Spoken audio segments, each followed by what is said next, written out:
السلام علیکم ورحمۃ اللہ وبرکاتہ۔ گزشتہ کل پارٹ نمبر 1 کے اندر ہم نے تختی کے یہی حروف پڑھے تھے، لیکن اس میں فرق یہ تھا کہ اس میں انگلش ورڈ کے ساتھ تھا، انگلش ورڈ کے ساتھ ہم نے پڑھا تھا۔ آج جو پڑھیں گے وہ وداؤٹ انگلش ورڈ کے، یعنی یہ اس لیے کہ ہم کو حروف کی پہچان ہونی چاہیے۔ جتنی اچھے سے پہچان ان حروف کی یہاں پر ہماری ہوگی، جیسے جیسے ہمارے سبق آگے چلیں گے ویسے ویسے انشاءاللہ ہم کو پڑھنے میں آسانی ہوگی، ورنہ وہاں پر لوڈ بڑھ جائے گا۔ ایک تو حروف کو پہچاننا، پھر اس کے اوپر زبر زیر پیش کو پہچاننا، تو پھر اس میں کیا ہے، آدمی کے قرآن پڑھنے کی اسپیڈ نہیں ہوتی، پھر آدمی بالکل رک رک کر کے پڑھتا ہے، تو زیادہ پڑھنا ہوتا ہے لیکن آدمی کا ٹائم کم ہوتا ہے، تو پھر آدمی 1-2 صفحہ پڑھ کے یا پاؤ پارا پڑھ کے آدمی قرآن رکھ دیتا ہے۔ اس سے انشاءاللہ فائدہ یہ ہوگا کہ رمضان المبارک کے اندر اچھے سے اچھے، زیادہ سے زیادہ قرآن آپ ختم کر سکیں گے۔ اس کے لیے ان حروف کو آپ کو پہچاننا ہے۔ اس کے لیے سب سے پہلے تو ہم پہچانیں گے، پڑھیں گے، میں پڑھوں گا انشاءاللہ، تو میرے ساتھ آپ کو بھی ایک بار دہرانا ہے، ٹھیک ہے؟ ٹھیک ہے، تو انشاءاللہ شروع کرتے ہیں۔ یہ ہے الف، الف، با،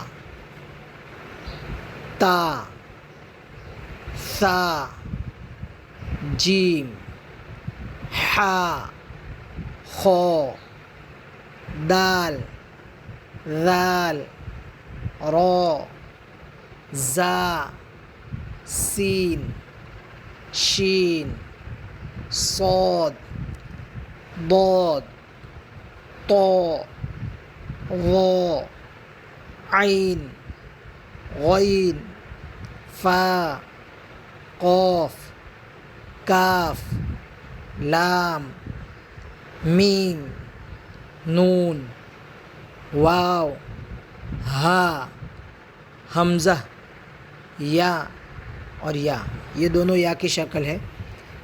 اب ایک چیز یہ سمجھنا ہے کہ کل میں نے پڑھنے میں حروف کی ادائیگی بتائی تھی کہ حروف کو کیسے نکالنا ہے، تو اس کے لیے آپ لوگوں سے میں نے گزارش بھی کی تھی کہ آپ لوگ اس کو پریکٹس کر لینا۔ پھر بھی میں آپ کو جو حروف نکالنے کا کہا تھا اس کو ذرا مارک کر دیتا ہوں تاکہ آپ کو پتہ چلے کہ کون کون سے حروف نکالنے کو کہا گیا تھا۔ یہ ثا نکالنے کو کہا تھا میں نے کہ ثا جو ہے وہ زبان کا جو ہمارا کنارہ ہے، وہ کنارہ دونوں دانت کے بیچ میں آئے گا اور دانت میں سے ہوا نکلے گی۔ وہ کون کون سے حروف ہیں جو ایسے حروف میں نے بتائے تھے؟ تو وہ حروف ہیں، ایک تو ثا، ایک ذال اور ایک ظا۔ یہ تینوں حروف سیم جگہ سے نکلیں گے۔ دانت کا ہماری زبان کا کنارہ دو دانت کے بیچ میں لا کر کے پڑھیں گے تو اوپر کے دانت سے ہوا نکلے گی، ٹھیک ہے؟ یہ حروف 3 ہیں جو ایک ہی جگہ سے نکلیں گے۔ پھر دوسرے حروف میں آپ کو بتاتا ہوں، جیم، شین اور یا۔ تو یہ حروف کیسے نکلیں گے؟ میں نے کہا تھا کہ اگر نہ نکلے تو کوئی اسٹک لے لینا یا انگلی سے اپنے زبان کے آگے کے حصے کو نیچے کی طرف دبا کر کے پڑھنے کی کوشش کرنا، تو اس سے کیا ہوگا، زبان کا بیچ کا حصہ اٹھ جائے گا اور جیم، شین اور یا، یہ تینوں ورڈ برابر آسانی سے نکلیں گے۔ اب اس کے بعد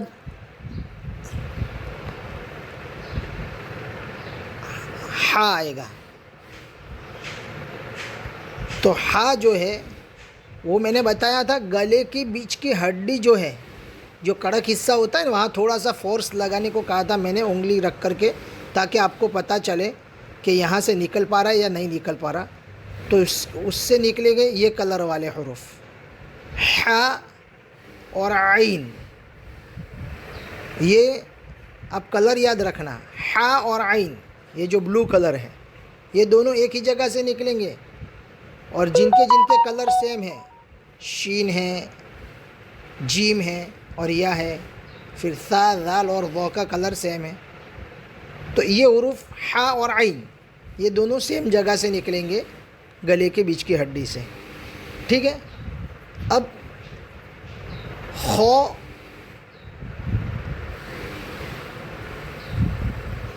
خو اور غین، یہ خو اور یہ غین، یہ دونوں میں نے آپ کو بتایا تھا کہ جیسے ہم بلغم وغیرہ نکالتے ہیں تو کیسے کر کے نکالتے ہیں، بس اسی جگہ سے نکالنا ہے خو اور غین کو. پھر قوف جو ہے، قوف وہ تقریباً وہ غین جو ہے اسی کے آس پاس سے ہی نکلے گا. قوف. اچھا، زا جو ہے، یہ زا،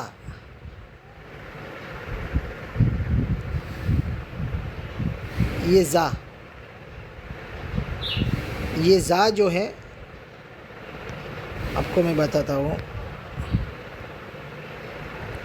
یہ زا، یہ زا جو ہے میں نے کل آپ کو بتایا تھا کہ مکھی جیسے کان کے بازو سے نکلتی ہے کیسی بھن بھناہٹ ہوتی ہے، زا، ویسے ہی زا نکلے گا اور اسی جگہ سے سین بھی نکلے گا، یہ سین.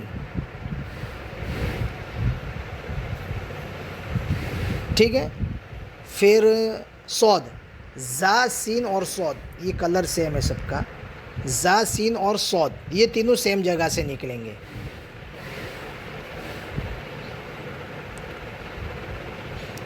پھر باقی کے جو حروف ہیں جیسے دال ہو گیا، رو ہو گیا، تو رو اور لام جو ہے وہ ویسے نکلنے کے وہ قدرتی طور پر الحمدللہ نکل جائیں گے، رو اور لام.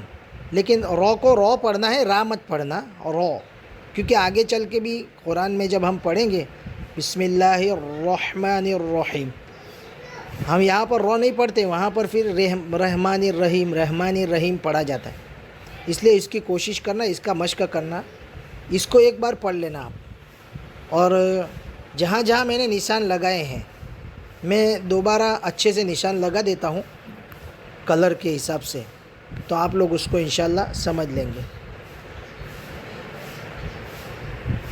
ایک، پھر اس کے نیچے دو اور یہ تین، یہ تینوں ایک ہی جگہ سے نکلیں گے، ثا، ذال اور ضو. پھر تا، دال اور تو یہ تینوں ایک ہی جگہ سے نکلیں گے. اس کے بعد جیم، شین اور یا، دونوں یا لے لو. پھر اس کے بعد زا، یہ زا، سین اور صاد یہ تینوں سیم جگہ سے نکلیں گے. پھر خو،